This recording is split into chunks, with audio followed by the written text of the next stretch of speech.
Doctor Babasaheb Ambedkar म्हणतात की गुलामाला गुलामीची जाणीव करून द्या म्हणजे तो बंड करून उठेल. डॉक्टर बाबासाहेब आंबेडकर म्हणतात की समाजातील शिक्षित तरुणांनी समाजासाठी तन मन धन आणि तारुण्य कुर्बान केलं पाहिजे. बांधवांनो, आजचं आंदोलन मोर्चा हा कोणत्या पक्षाचा कोणत्या संघटनेचा होता हे महत्वाचं नाही, तर तो माझ्या समाजाच्या न्याय आणि हक्काचा मोर्चा होता. म्हणून रिपब्लिकन युवा सेनेच्या माध्यमातून हा प्रीतम वाकरे नावाचा कार्यकर्ता आज या तुमच्या आंदोलनामध्ये सामील झाला आहे. बांधवांनो, अत्यंत दुःख वाटतं या संविधान कर्त्याचे, या देशाच्या संविधानाच्या निर्मात्याचे आणि वैचारिक वंशज आज आमच्या विचारासाठी, आज आमच्या न्याय हक्कासाठी 65-70 वर्ष उलटूनही आज आम्हाला इथं रस्त्यावर उतरावं लागतं. या देशाचं सरकार जर गेंड्याच्या कातडीचं असेल, या देशाचं सरकार जर मनुवादी असेल, तर या देशाच्या सरकारचं मनगटच नव्हे तर कॉलर धरण्याची धमक या भारताच्या संविधानाने आम्हाला दिली आहे. हे आता विसरता कामा नये. बांधवांनो, पक्ष संघटना सोडून आज समाजाच्या न्याय हक्कासाठी लढण्याची गरज आली आहे. हे सरकार नवनवे कायदे अंमलात आणण्याच्या तयारीत आहे. हे सरकार तुमचा गळा दाबण्याच्या तयारीत आहे. हे सरकार मनुवादाला खतपाणी घालण्याच्या तयारीत आहे. बांधवांनो, आता केवळ निळा रुमाल किंवा पक्ष संघटनांमध्ये विभाजित होऊन चालणार नाही, तर माझ्या समाजाच्या न्याय हक्कासाठी इथल्या प्रत्येकाने स्वतःला लीडर म्हणणारे, स्वतःला समाजाचं नेतृत्व म्हणणारे या समाजाच्या गोरगरीब जनतेसाठी एकत्र आलं पाहिजे. ही काळाची गरज आहे. बांधवांनो, आम्हाला नेते म्हणणाऱ्यांना लाज वाटली पाहिजे. जी जमीन माझे समाज बांधव 65-70 वर्षापासून कसून खातात, त्यांच्या 2-2-3-3 पिढ्या गेल्या.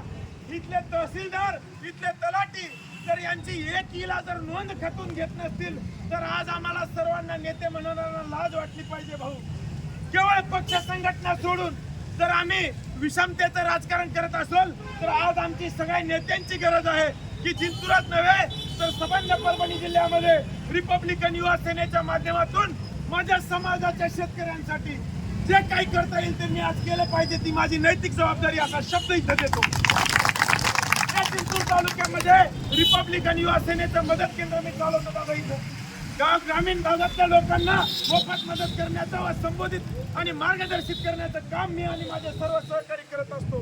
बांधवांनो, तुम्हाला इथं शब्द देतो, तुमच्या न्याय हक्काची जमीन इथलं सरकारच नव्हे तर केवळ पंतप्रधान मोदी जरी आला तरी तुमच्यापासून जमीन कोणी हिसकावू शकत नाही. आमच्या दादांनी सांगितल्याप्रमाणे जो जमीन सरकारी आहे वो जमीन हमारी आहे. बांधवांनो, या देशाच्या संविधानानं मला घटनेच्या कलम 19 नुसार व्यक्ती स्वातंत्र्य बहाल केलं आहे. Freedom of speech, freedom of living, freedom of anything. मला जे करायचं आहे, माझ्या न्याय हक्कासाठी मी लढणं हा माझा नैतिक अधिकार आहे, संविधानाने दिलेला अधिकार आहे. आणि माझ्या संविधानिक अधिकारामध्ये जो कोण आडकाठी आणण्याचं काम करेल त्याला आम्ही ठेचून काढल्याशिवाय राहणार नाही. हा शब्द इथं देतो.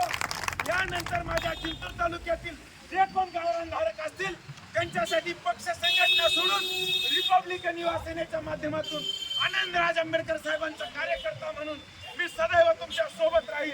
या तालुक्यामध्ये जे कोण गावरानधारक असतील, ज्यांचे कुणाचे सातबारा मिळाले नसतील, त्यांना सर्वांना विश्वासात घेऊन भाऊच्या सहकार्याने, कावळे साहेबांच्या सहकार्याने इथले माजी आमदार, खासदार जे कोणी लोकप्रतिनिधी असतील त्यांना सरळ आमचं सांगणं आहे की आता आमच्या समाजाच्या न्याय व हक्काची जमीन आमच्या समाजाला परत करा, अन्यथा तुमच्या खुर्च्या खाली करा.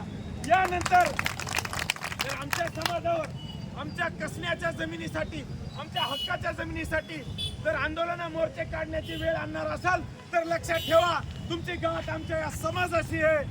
हा समाज तुम्हाला कदापि सत्तेत जाऊ देणार नाही. हा शब्द या ठिकाणी देतो आणि थांबतो. जय भीम, जय भारत, जय संविधान. डॉक्टर बाबासाहेब आंबेडकरांचा जातीवादी सरकारचं करायचं काय? जातीवादी सरकारचं करायचं काय? भाजप सहिष्णुतेत सरकारचं करायचं काय?